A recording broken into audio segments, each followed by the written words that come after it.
السلام عليكم ومرحبا بكم في قناة حلويات سارة كوب. وصفة اليوم قراطع على طريقتي، يجي مشمخ ومفرمج وبزاف بنين. تبعوا معي الفيديو للأخير باش تعرفوا المقادير مع طريقة التحضير. كما راكم تشوفوا هنايا عندي كمية تاع بطاطا مقطعة مربعات صغار، قطعوها بهذا الشكل باش خشينة بزاف وماشي رقيقة بزاف. نديرها في الماء تغلي مع الملح وغير يبدا يدخلها طياب نحيها. هنايا البطاطا تاعي بعد ما طابت كي تمسوها تبدا تطرى شوية، ما تخليوهاش يابسة. راح تدي لكم حوالي 7 ولا 8 دقائق هكذا باش تطيب شويه، وكتزيدوا لها في الكوشه راح تجي طريه بزاف. نبدا ندير التوابل. هنايا درت ملعقه صغيره تاع فلفل اسود، راني نستعمل هذيك الملعقه الصغيره كامل تاع القهوه. نزيد ملعقه تاع تابل الشاورما كيف يعطينا بنه هايله، ونزيد تابل الجبن.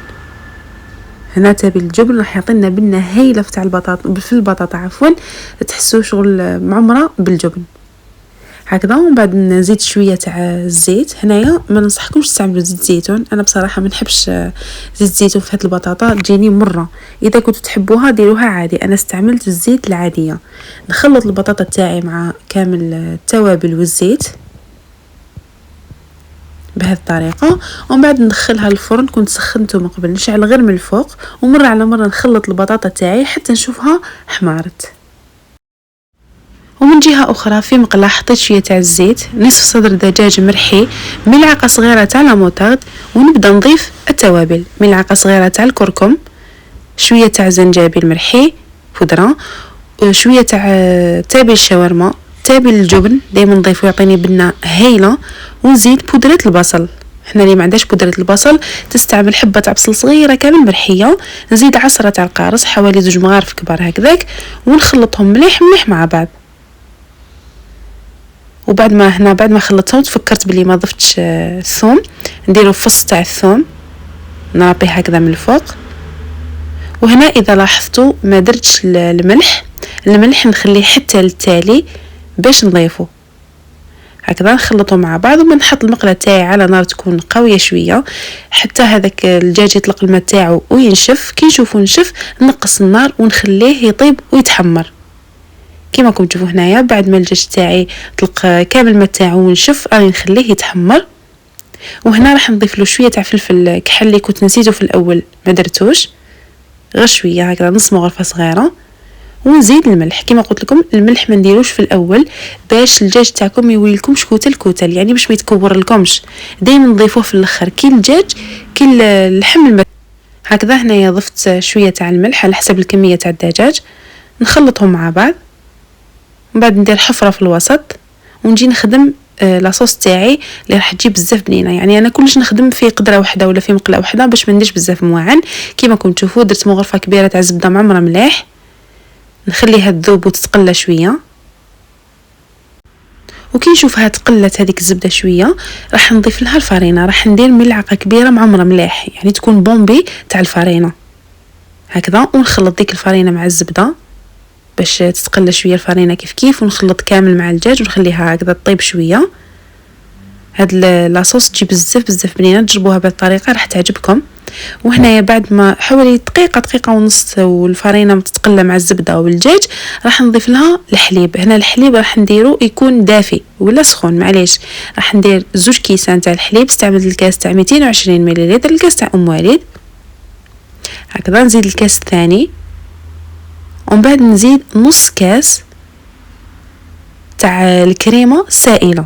هذه اختياري، اذا ما عندكمش كريمه سائله استعملوا الحليب عادي هكذا. بعد ما ضفت الحليب والكريمه السائله نخلطهم مع بعض. وكي نشوف الكريمه تاعي بدات تغلي كما كنتوا تشوفوا راهي ثقالت وبدات تغلي، راح نزيد مغرفه كبيره تاع الجبن الطري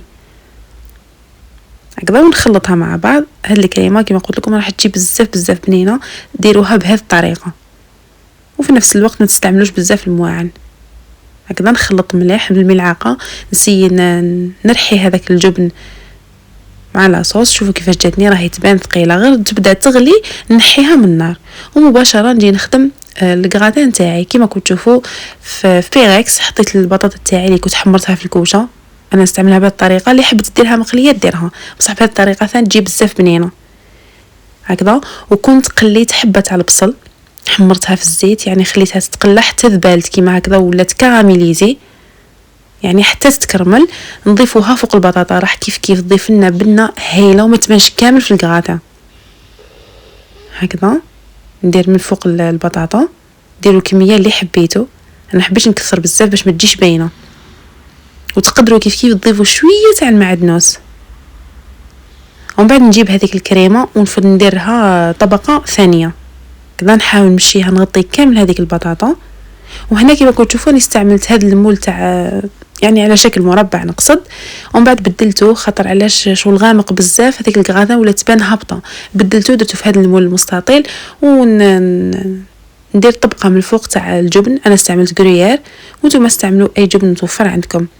راح ندير هكا طبقه مليحه من الفوق وندخلوا للفرن اللي كنت سخنته مليح من قبل، شاعل غير من الفوق غير يتحمر نحيه كيما راكم تشوفوا. هنا الريحه راهي تشهي، هاد الكراطه جات بزاف بزاف بزاف بنينه، تجي مشمخه لداخل وماشي ناشفه. كاين واحد لي كراطين يجيو ناشفين يحصلوا في الحلق ما تقدرش ما تاكلوهم، بصح هذه بنينه مشمخه وبزاف هايله. هاني قسمت لكم شويه هنايا، شوفوا كيفاش تجي لداخل مفرمجه، تجي بزاف بنينه مشمخه وماشي كامل ناشفه كيما قلت لكم. ها هي ليكم، شوفوا كيفاش جات، شوفوا الداخل كيفاش تجي مشمخه ماشي ناشفه. وهذه وصفتنا نهار اليوم، نتمنى تكون عجبتكم، جربوها وخليوا لي رايكم في التعليقات، وما تنسوش تشاركوها مع اصدقائكم وحبابكم وفي مواقع التواصل الاجتماعي.